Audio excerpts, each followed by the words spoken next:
আজকে আমার ভাই নেই, আমি মনে করি আপনারা সবাই আমার ভাই। আমি আপনাদের ছোট বোনের মতো। আজকে যদি আমার আব্বু আম্মুর কিছু হয়, আমার পাশে আপনারা ছাড়া আমি মনে করি আর কেউ নাই। হাসনাত আব্দুল্লাহ ভাইয়ের সাথে অনেক জায়গায় যোগাযোগ করার চেষ্টা করেছি। দীর্ঘদিন পরে ভাইয়ের সাথে কথা বলার সুযোগ পেয়েছি।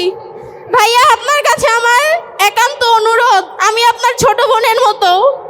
আমার একমাত্র ভাই শহীদ সাব্বির হোসেন মুন্না 5ই আগস্ট শেখ হাসিনার গুলি পুলিশ বাহিনীর শহীদ হন, কিন্তু আমরা দীর্ঘ 15 মাস আমার ভাইয়ের লাশেরও কোনো হদিশ পাইনি। এখান থেকে ওখানে, এই হাসপাতালের মর্গ থেকে ওই হাসপাতালের মর্গ, বহু হাসপাতালের মর্গে আমার ভাইয়ের লাশের হদিশ করেছি, কোথাও আমার ভাইয়ের লাশের সন্ধান পাইনি। দীর্ঘ 15 মাস পর ডিএনএ টেস্টের রিপোর্ট আসার পর জানতে পারি যে আমার ভাই শহীদ হয়েছেন এবং তাকে কবরস্থ করা হয় জুরাইন গণকবরস্থানে বেয়ারিশ লাশ হিসাবে। আমার ভাইকে বেয়ারিশ? আমার মা আছেন, আমার বাবা আছেন, তাহলে আমার ভাইকে কেন বেয়ারিশ হবে দাফন করা হলো? দেশের জন্য, দেশের মানুষকে রক্ষা করার জন্য আমাদের ভাইয়েরা ঘর থেকে বের হয়ে গেছেন, নিজের জীবনের পরোয়া করে নাই। শেষ পর্যন্ত তাদের কবরে এক মুঠো মাটি জুটে না। কিছুদিন আগে ভাইয়ের কবর দেখতে গিয়েছিলাম জুরাইন গণকবরস্থানে, যে দেখি ওইখানে যে আমার ভাইয়ের কবর আছে ওইটা পর্যন্ত বোঝা যাচ্ছে না, মনে হচ্ছে কোন জঙ্গল ওইখানে।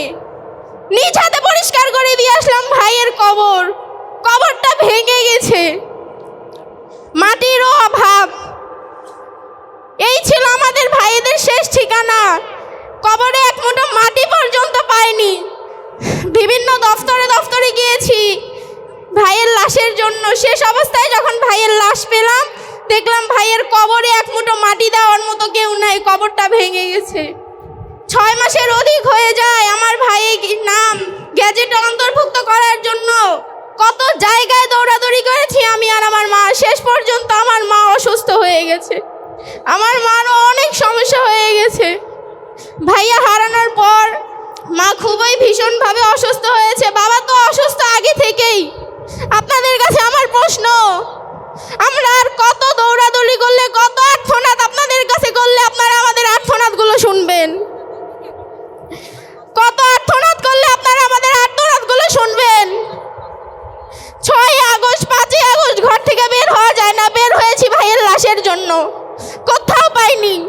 কাঁচপুর থেকে যাত্রাবাড়ি পর্যন্ত গেছি ভাইয়ের জুতাটা খোঁজার জন্য, যে আমার ভাইয়ের পায়ের জুতাটা আছে কিনা, সেইটাও খুঁজে পাইনি।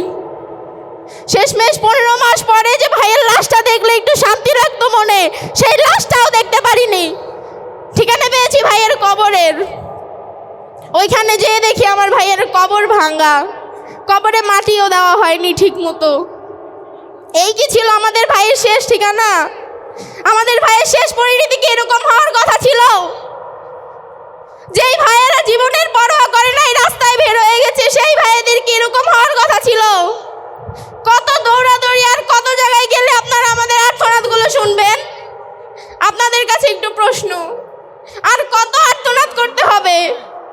ভাইয়া, আপনার কাছে আমার অনুরোধ, আমার ভাইয়ের বিষয়টা একটু দেখবেন। অনেক জায়গায় ভাইয়া দৌড়াদৌড়ি করেছি, অনেক জায়গায়। এই জুলাইয়ের শেষ, আগস্টের শেষ থেকে এই পর্যন্ত অনেক জায়গায় গিয়েছি, কোথাও কোনো ফলাফল পাইনি আমরা। কেউ আমাদেরকে কোনো কিছু দিয়ে আমার ভাইয়ের নামটা গ্যাজেটভুক্ত করতে পারেনি।